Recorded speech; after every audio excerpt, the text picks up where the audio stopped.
episode of Seeing Sentai. I'm Mars Girl. We're still looking at Denshi Sentai Denjiman episodes 8 through 14. I'm not gonna lie, I think this series is gonna become a guilty pleasure of mine because really, it's not that the series is great. It has great things about it and it's making great strides in further becoming what we're gonna later know to fully understand as what Super Sentai really is as time goes on, but really, there's so many dumb things about it, but it's so dumb, it's so funny, and that's why I'm starting to like it. And really, I'll list off some names of some of these monsters, and then maybe you'll kind of understand what it is I mean by that. You've got Firumular, Denwalar, Hambular, Taya Jigolar, Balar, Adobalolar, and Jukular. Now, you may not understand the naming significance of all of the different names of all these different monsters, but they're pretty much all Japanese puns.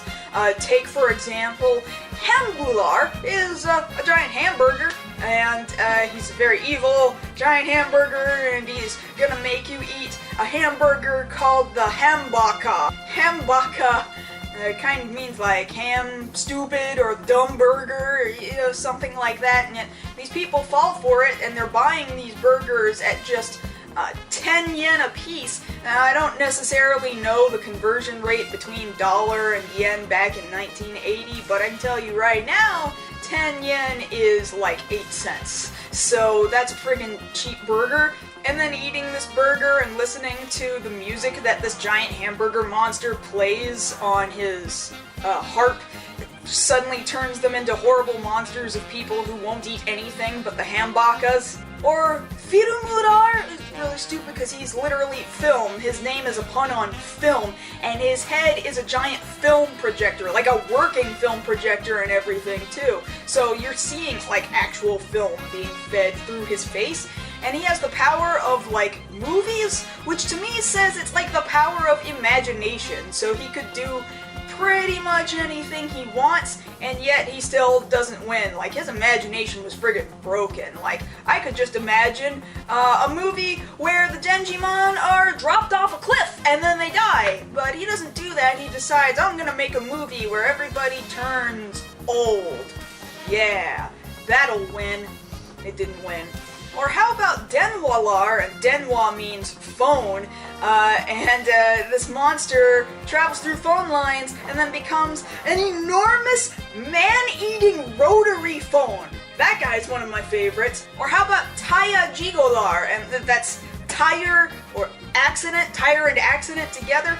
He's an enormous tire. He's just, well, really, I shouldn't say enormous. He's like a normal-ass tire, like, that goes on your normal C-class vehicle, and he starts hitting children in the face, and hitting children in the face steals their souls. Evil, evil tires! That's possibly my favorite one, because it's just so funny, because we're just seeing, like, some guy just barely off camera just rolled this tire out, and these children are going, ah! Ah! They get hit in the face, or this one kid's riding his bike, and then suddenly the tire, ah! He falls off his bike. Absolutely one of my favorite ones. And really, I think that's about the most I can tell you about the circumstances behind this past week's bunch of episodes, because there hasn't really been a whole lot of progressive storytelling, there hasn't been a lot of character development yet, it's just been a whole bunch of really friggin' goofy monsters. In fact, I'm actually kind of disappointed, because so far, yellow and green are freaking boring. And in fact, at this point, I mix them up all the time. I don't know which one is which sometimes. I can't tell which one is more important than the other, and neither one of them have really had an episode dedicated to them. So, to me, they're just the other two boring members of Denjiman. And then there's Denji Blue, who friggin' steals the show every time. He does all these amazing things with his face, and he's friends with all the kids love him. Red, the kids like him because he's like an adult figure that you want to be a whole lot like, and like they like to punch with him during his martial arts training sessions.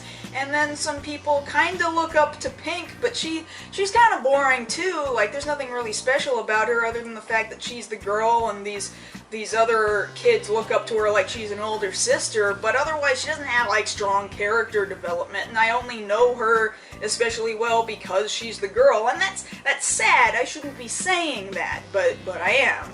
I guess I could be saying things actually about one more monster, the Adobalolar. That guy was like a bunch of balloons, and he could just generate balloons out of nowhere, and they're filled with like this poisonous gas, and this gas would pop in people's faces and blind them, and their eyes are stinging, and it just hurts a whole heck of a lot.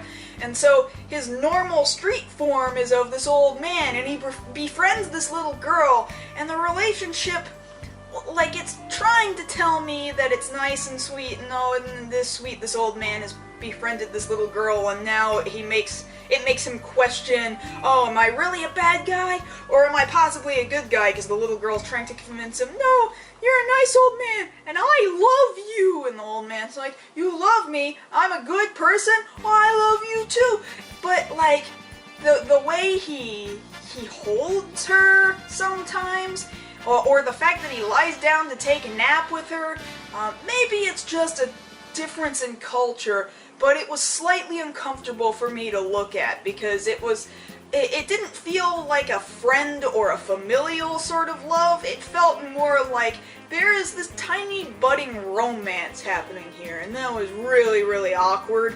Interestingly enough, there were two monsters that were not defeated by Denjiman, the giant robot of the series. One monster, they had to get into the robot to fight him. It was the Rose monster, the Balar monster, but then the Rose just turned into a bunch of rose petals and blew off, and then they had to get back out of the robot and defeat him with the Denji Hurricane. And then this last episode with Jukular, and Jukular is like a big pencil covered in pencils, wielding a giant pencil. Anyway, he grows into a giant monster, and then they call out the Denji Tiger, which, you know, launches Denjin out of it, and then Jukular is like, oh, well, screw this, and then he shrinks back down to normal size, and so they never get to pull out the giant robot at all, and then they defeat him with the Denji Boomerang, and it's like, oh, well, there's our first episode where they actually did not use the giant robot. Very, very interesting. I'm hoping in our next few episodes we get some better character development, and especially out of both Yellow and Green. That's what I'm really waiting for, because I feel like I need a reason to find myself emotionally attached to both of them as characters, and right now I'm just not. But maybe we'll see. Maybe it'll happen. So that's it for this week. Thank you very much to the Patreon contributors over at patreon.com/MarsGirl. You make this and many other episodes like this happen every single week, and if you're interested in learning more about it, you can check out patreon.com/MarsGirl. I still have openings for request reviews if there's something you would like for me to review specifically for you that I have not reviewed yet. Also check out tumblr.com/MarsGirl, where I'm doing episode synopses of all of these different episodes that we've been watching together. Thanks very much, you guys. I'll be seeing you guys next week.